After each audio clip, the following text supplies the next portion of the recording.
Hello everyone, welcome to Prudent Classes. ये video काफ़ी important होने वाली है इग्नू के सभी बैचलर्स और मास्टर्स डिग्री के स्टूडेंट्स के लिए, क्योंकि इस वीडियो में मैं आपको बताने वाला हूं कि मिनिमम पासिंग मार्क्स आपको कितने चाहिए अगर आप असाइनमेंट्स में क्लियर करना चाहते हैं और अपने टर्म एंड एग्जाम्स को क्लियर करना चाहते हैं। ठीक है, so I let you know each and everything about this. आपको इसके साथ साथ में जो ग्रेड कार्ड के मार्क्स होते हैं या ग्रेडिंग जो आपको मिलती है उसके बारे में भी बताऊंगा कि कैसे चेक कर सकते हैं कि आपका परसेंटेज कितना रहा होगा। ठीक है, तो बहुत ज़्यादा कन्फ्यूजन होता है कि असाइनमेंट में कितने मार्क्स लाना ज़रूरी होता है, आपकी थ्योरी में कितने मार्क्स लाना मिनिमम ज़रूरी होता है।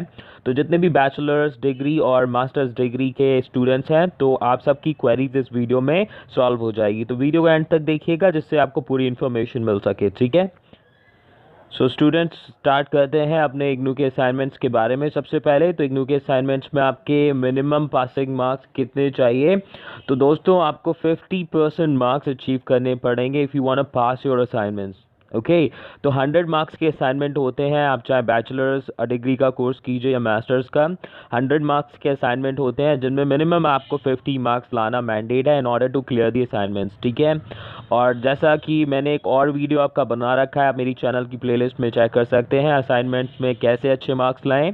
और दोस्तों बता दूं, असाइनमेंट्स में जितना हो सके अच्छे से अच्छे मार्क्स लाइएगा, बिकॉज असाइनमेंट्स में जितने ज़्यादा मार्क्स आएंगे वो आपको हेल्प करेंगे मैक्सिमम मार्क्स गेन करने में। ठीक है, तो 50% क्या है आपका minimum marks, minimum passing marks हैं to clear the IGNOU assignments. Okay, ठीक है, आई होप ये क्लियर होगा। बाकी आपकी जो वेटेज है, जैसे कि बात करूं मैं एम कॉम कोर्स में, तो एम कॉम कोर्स में 30% वेटेज है आपके असाइनमेंट्स की। तो 100 मार्क्स को बाद में 30 मार्क्स के हिसाब से कन्वर्ट करके आपको मार्किंग प्रोवाइड कर दी जाती है। तो इस तरीके से आप अपने असाइनमेंट के मार्क्स कैलकुलेट कर सकते हैं। ठीक है, आई होप ये क्लियर होगा। कोई भी डाउट हो तो प्लीज़ कॉमेंट में आप पूछ सकते हैं मुझसे। सो दोस्तों, अब आगे बढ़ते हैं और अब जानेंगे कि टर्म एंड एग्जाम्स जो आपके थ्योरी आप पेपर देते हो उनमें कितने मिनिमम मार्क्स आपके रिक्वायर्ड हैं पासिंग के लिए। ठीक है, सो दोस्तों, थ्योरी में आपके कितने मार्क्स मिनिमम रिक्वायर्ड हैं बैचलर्स डिग्री के स्टूडेंट के लिए, तो हम जानते हैं उनके बारे में। ठीक है, तो अगर मान लीजिए कोई आप पेपर दे रहे हैं और उसमें आपके 50 मार्क्स का टोटल पेपर है वो, ठीक है, अगर 50 मार्क्स के पेपर होते हैं आपके,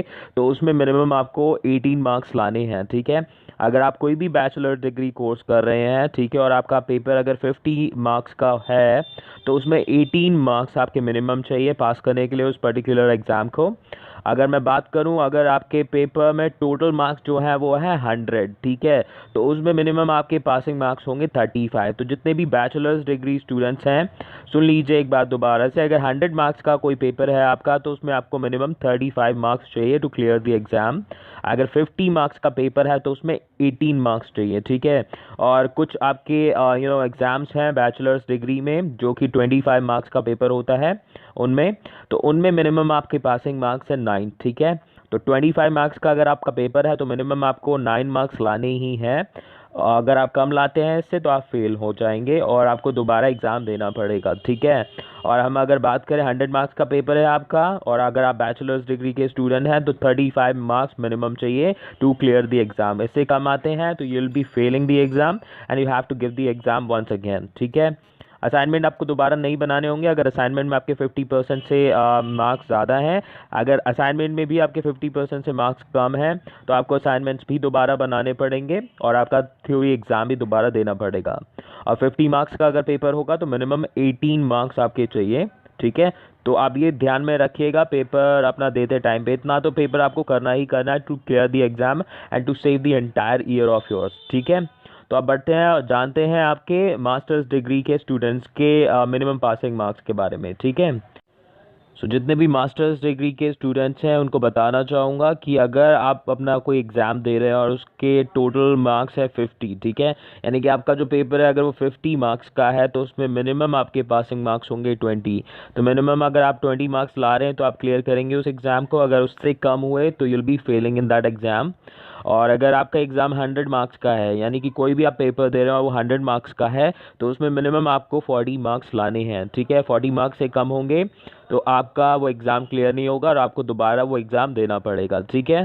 तो 50 मार्क्स का अगर पेपर होगा तो 20 marks minimum you need to obtain in order to clear that exam, और else you have to give the exam again. In case if your exam paper is of 100 marks then you have to obtain minimum 40 marks to clear that exam, ठीक है। तो I hope इतना clear हो चुका होगा masters degree और आपके bachelors degree के स्टूडेंट्स को। अब नाउ बात करेंगे कि ग्रेडिंग के हिसाब से आपका कैसे आप चेक करेंगे। तो दोस्तों ग्रेड कार्ड में आपका ग्रेड्स प्रोवाइड होते हैं जो कि है आपके ABCDEF, ठीक है। तो 6 ग्रेड्स होते हैं आपके जो प्रोवाइड किए जाते हैं अलग अलग परसेंटेज के हिसाब से। तो अगर मान लीजिए आपको ग्रेड मिला है A, तो आपकी जो परसेंटेज होगी या फिर आप मार्क्स बोलेंगे तो दैट विल बी 80 और अबव, ठीक है। B अगर आपका ग्रेड है तो आप कंसीडर कर सकते हैं कि 60 से 79 के बीच में आपके मार्क्स आए हैं। अगर ग्रेड सी मिला है आपको तो 50 से 59 होंगे, डी है तो 40 से 49, ई है तो 35 टू 39, एफ है तो 35 से कम होंगे आपके। सो आई एम श्योर दोस्तों आपको अब पता चल गया होगा कि मिनिमम पासिंग मार्क्स कितने हैं आपके असाइनमेंट में और आपके थ्योरी एग्जाम्स में। तो उसके हिसाब से आप अपना कैलकुलेशन कर सकते हैं कि मिनिमम आपको दोनों में कितने मार्क्स रिक्वायर्ड हैं। तो इंडिविजुअली आपको पास होना ज़रूरी है, असाइनमेंट्स में अलग और थ्योरी में अलग। किसी एक में भी अगर कम मार्क्स आते हैं आपके और दूसरे में ज़्यादा आते हैं तो उसका आपका कंसीडरेशन नहीं होगा, आपको वो पर्टिकुलर एग्ज़ाम या फिर असाइनमेंट देना पड़ेगा दोबारा। So please perform your best in everything, okay. And आपकी स्टडी से रिलेटेड कोई भी आपकी क्वेरी हो तो you can ask me by writing a comment, I will get back to you on that as soon as possible, ठीक है। सो अपना अच्छे से पढ़ाई कीजिए और आप अच्छे से मार्क्स स्कोर कीजिए। Alright, thank you so much for watching this video, have a great day, bye bye.